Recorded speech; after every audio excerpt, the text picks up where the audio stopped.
kerja keluar dari rumah, jangan tidak berdoa, jangan mengandalkan usaha kita. Usaha kita nggak bisa datang rezeki. Yang datang rezeki Allah Subhanahu Wa Taala. Keluar dari rumah, baca doa, Bismillah ya Rob, saya mau keluar nyari nafkah buat anak istri saya. Walaupun kita kerjanya di toko, gajinya harian, tetap doa. Karena bisa jadi hari itu kau tidak dapat rezeki kalau Allah nggak mau. Keluar ke tempat kerjamu kobongan, selesai. Bukan hanya dapat gaji, besok tidak kerja lagi. Makanya manfaatnya kita berdoa supaya Allah terus mendawamkan, memberikan rezekinya kepada kita. Jadi rezeki ini datang bukan karena usaha kita. Perang Badar tadi yang jumlahnya umat Islam 314 orang, sama Allah diturunkan para malaikat untuk bantu umat Islam. Tapi bukan karena adanya malaikat umat Islam menang, tidak, karena kemenangan dijanjikan sama Allah. Allah mau umat Islam menang, ada nggak ada malaikat menang. Allah turunkan malaikat hanya untuk menenangkan hatinya umat Islam supaya tenang. Orang itu kan kadang tetap mikir toh, wong 314 orang masa bisa menang ngelawan 1000. Tapi dikasih tahu sama Rasulullah, nih loh malaikatnya Allah turun secara bergilir mau bantu umat Islam. Oh, kalau dibantu malaikat ya wes tenang. Jadi tujuannya Allah ini menurunkan malaikat untuk membuat hatinya umat Islam tenang. Kalian ini dibantu sama malaikatnya Allah walaupun jumlah kalian sedikit. Tapi bukan berarti kemenangan itu karena adanya malaikat, tidak, karena Allah menghendaki mereka menang. Kita dapat rezeki bukan karena upaya kita, bukan karena kerja kita. Keluarnya kita dari rumah itu hanya asbab, karena Allah tidak mengeluarkan rezeki langsung dijatuhkan ke rumah kita. Asbab, kita layaknya manusia, ada ikhtiarnya, ada sebabnya untuk mengambil rezeki, ada skenarionya lah supaya keluar dari rumah ngambil rezekinya kita di luar rumah, kemudian dibawa pulang. Tapi bukan berarti ikhtiar kita dan asbab yang kita lakukan itu yang datang rezeki, tidak. Ada orang yang nggak pakai asbab, nggak pakai ikhtiar, duduk di rumah rezeki datang kok. Kita pernah Pak, suatu hari pasti sering kita, bukan pernah, sering kita duduk di rumah nggak pakai kerja, nggak nyari makan, ada orang datang menteri berkat, ya kan? Berarti itu kan rezeki, nggak pakai ikhtiar, nggak pakai asbab. Ada orang datang nih, ada mitoni kayak ada berkah pengajian kayak dikirim ke rumah kita. Kadang duduk di rumah tiba-tiba ada tamu datang ngasih buah-buahan, padahal kita nggak ada ikhtiarnya. Nah ini rezeki daripada Allah Subhanahu Wa Taala yang terkadang kita diingatkan sama Allah, nih loh, kau nggak pakai ikhtiar saja, kalau Allah menghendaki kau dapat rezeki, dapat. Tapi karena kita ini manusia ya harus pakai ikhtiar. Tapi bukan berarti ikhtiar itu yang datangkan.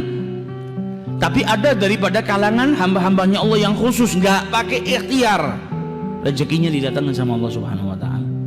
Nah kita nggak bisa, belum sampai derajatnya seperti itu, karena kita tawakal aja masih mikir kok. Tawakal sama Allah masih mikir, iya nek selamat nek orang selamat piye. Nah tawakalnya kita masih ragu. Lah kalau mereka tawakalnya luar biasa, jadi jauh derajatnya. Sampai dulu pernah Imam Syafi'i ini berbeda pendapat dengan gurunya Imam Malik. Masalah apa? Masalah rezeki.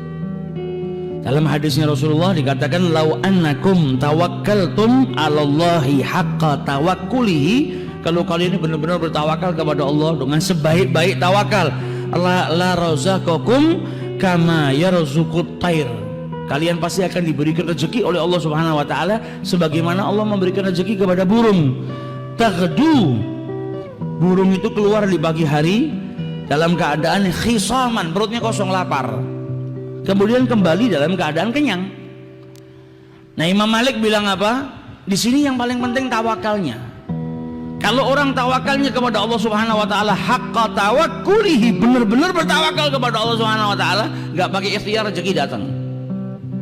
Imam Syafi'i bilang enggak, karena ada perbandingan seperti burung yang keluar di pagi hari dalam keadaan perutnya kosong, kembali dalam keadaan lapar. Berarti kan ada ikhtiarnya, keluar dulu dari rumah untuk cari pengisi perut. Ada perbedaan pendapat, tapi orang dulu kalau beda pendapat indah, nggak kayak orang sekarang berbeda pendapat kafir-kafiran, iya kan? Malah musuhan, malah mencaci satu sama yang lain. Perbedaan pendapat ini rahmah, jangan dirubah jadi balwa, bencana. Imam Syafi'i punya pendapat seperti ini, Imam Malik punya pendapat seperti ini. Akhirnya Imam Syafi'i keluar dari rumahnya Imam Malik sambil berpikir, masih belum puas dia. Enggak, orang cari rezeki harus ikhtiar. Ya benar. Pendapatnya Imam Syafi'i benar, pendapatnya Imam Malik juga benar. Terkadang ada orang tanpa berikhtiar dikirimkan rezekinya sama Allah Subhanahu wa taala ke rumah. Tapi kadang juga ada waktunya kita berikhtiar kepada Allah Subhanahu wa taala. Maka di tengah jalan Imam Syafi'i ketemu sama orang tua, mau bawa kurma satu karung, ngangkat gak kuat, habis panen. Maka kata Imam Syafi'i, sini saya bantu. Dibantu sama Imam Syafi'i, dibawakan sampai ke rumahnya. Sampai di rumahnya pemilik kurma tadi, karena sudah bantu, diambilkan kurma, diberikan kepada Imam Syafi'i. Ini kurma buat kau, kau tadi sudah bantu saya. Maka diterima sama Al-Imam Syafi'i. Sambil dia teringat dengan pendapatnya nih, kalau saya tadi nggak ngangkatkan karung kurmanya orang tua ini, ya saya nggak dapat rezeki kurma ini. Tapi karena saya ngangkatkan, ada ikhtiar, saya dapat rezeki ini. Kembali dia ke rumah gurunya mau buktikan, sambil mau ngasih hadiah. Zaman dulu tuh santri kalau dapat kenikmatan yang pertama keinget siapa? Gurunya. Wah, ini saya dapat kurma, saya harus bagi dengan guru saya. Balik ke rumahnya Imam Malik, diberikan setengahnya buat Imam Malik, ini kurma buat engkau, ini kurma buat saya. Saya dapat rezeki tadi, kita bagi setengah, kata Imam Syafi'i. Kemudian diceritakan, ini tadi kalau saya nggak ngangkatkan ya saya nggak dapat. Kata Imam Malik apa? Engkau benar, saya juga benar.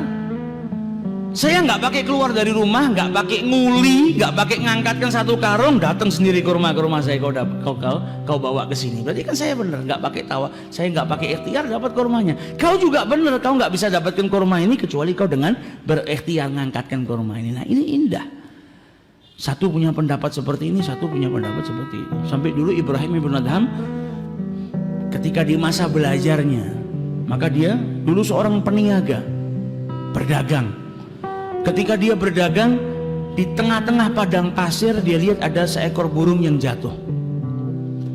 Maka kemudian dia tunggu, ini kira-kira burung yang jatuh nggak bisa terbang lagi, kan dia butuh makan. Kira-kira rezekinya dikirim nggak sama Allah? Kalau sampai rezekinya dikirim sama Allah Subhanahu wa taala, padahal dia sudah nggak bisa terbang, dia di tengah padang pasir seperti ini, tapi tetap mendapatkan rezeki dari Allah. Besok saya berhenti kerja. Buat apa kerja? Kalau memang rezeki itu dihantarkan. Tapi kalau dia mati, ya sudah saya kerja terus. Kata Ibrahim bin Adham. Ternyata nggak lama dia duduk, dia liatin burung tadi, ada burung datang bawa makanan di mulutnya. Kemudian diberikan kepada burung yang cacat tadi, yang jatuh tadi.